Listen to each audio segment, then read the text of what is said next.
सर्वप्रथम सर्व भाविकांना श्रावण मासाच्या खूप खूप शुभेच्छा। आज पहिला सोमवार आहे, लोकांची खूप अलोट गर्दी उतरली आहे। इकडे मंदिराच्या प्रांगणात खूप लोक आहेत आणि त्यांची सारी व्यवस्था आमच्या पाटील परिवार पुजाऱ्यांतर्फे केलेली आहे।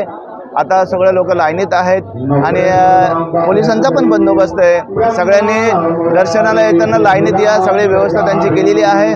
आणि इकडे श्रावण मासानिमित्त पूर्ण एक महिनाभर श्रावण महोत्सव हा प्रोग्राम चालू आहे।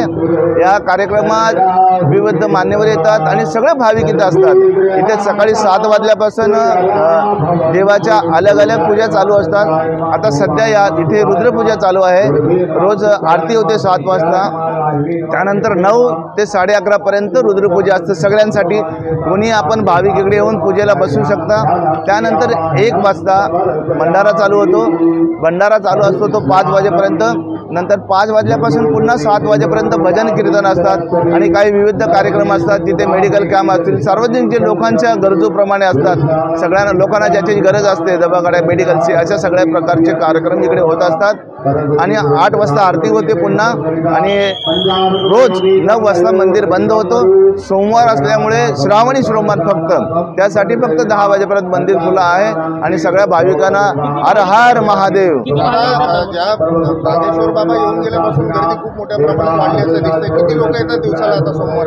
नाही, आता खरं तर आता सनातन धर्माची खूप मोठ्या प्रमाणात अख्ख्या देशात वाहवा चाललेली आहे आणि आपले सगळे लोक, हिंदू धर्मीय लोक सगळे जागृत झालेले आहेत। त्यामुळे सगळे लोक आज मंदिरात पुऱ्या भाव श्रद्धेने, आता प्रत्येक मंदिरात गर्दी झालेली आहे। आपल्या मंदिरातही खूप चांगले प्रोग्राम होतात त्यामुळे, आणि आता सगळे भाविक एकत्र आल्यामुळे हा हिंदू धर्म वाढवण्याच्या, सनातन धर्म वाढवण्यासाठी जेवढे लोक एकत्र आले त्यामुळे हा धर्म तसाच युगायुगांतर चालेल आणि ही मंदिरही अशी युगायुगांतर चालतील आणि अशी अलोट गर्दी या मंदिरात आणि सगळ्या देशात असेल।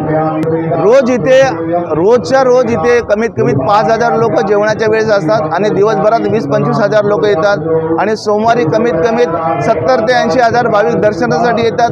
बाकी फिरण्यासाठी आलेले लोक असे 2-1 लाख पर्यंत लोक हर सोमवारी असतात, पण दर्शनासाठी 70 ते 80 हजार लोक इकडे दर्शन करतात।